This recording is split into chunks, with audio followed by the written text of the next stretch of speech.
Cold drip syrup से बच्चों की मौत के बाद प्रदेश सरकार सख्त है और इस सिरप पर बैन के साथ ही इसके सैंपल की जांच का निर्देश दिया गया है। इस बीच food drug safety administration steering committee सदस्य अशोक कुमार भार्गव ने मांग की है कि जहरीले सिरप को लेकर उसके स्टॉक को तो सील किया ही जाए, बल्कि साथ ही इन फैक्ट्रियों को भी बंद किया जाए।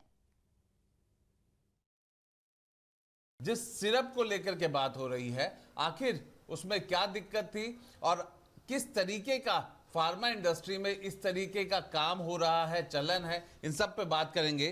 भार्गव साहब, आप तो लंबी लड़ाई लड़े हैं, जेनरिक की लड़ाई लड़े हैं, यहाँ से लेके प्रधानमंत्री ऑफिस तक, लेकिन अब इस सिरप वाला क्या मामला है और इसमें हम क्या समझ सकते हैं कि कौन से इन्वॉल्वमेंट है, आखिर कहाँ चूक हुई है? कि ये सभी को मालूम है कि नारकोटिक्स से जुड़ी हुई चीज़, चाहे तंबाकू हो, शराब हो या अल्कोहल हो या दवाई के अंदर कोई भी कोडिन फास्फेट वगैरह इस टाइप के जो सिरप आते हैं जो नुकसानदेह होते हैं, ये काफ़ी समय समय में निकलते रहते हैं। अभी क्योंकि वहाँ पे वारदात हुई है, पूरे मध्य प्रदेश के अंदर काफ़ी बच्चों की मौतें हुई हैं, काफ़ी लोग बीमार हैं, अभी भी कुछ ऐसे स्टेज के ऊपर हैं कि जो कि इनकी हालत बहुत ज़्यादा गंभीर है।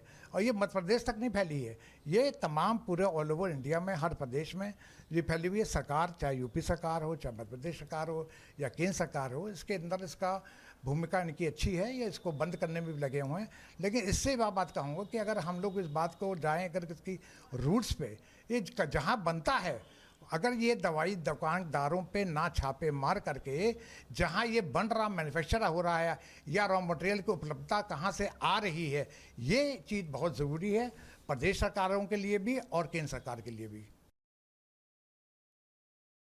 जहाँ भक्ति है हर शब्द में, कथाओं में छुपे हैं दिव्य रहस्य और ज्योतिष देता है जीवन को दिशा। धर्म से जुड़ी हर बातों को जानने के लिए हमारे चैनल स्तुति को सब्सक्राइब करें।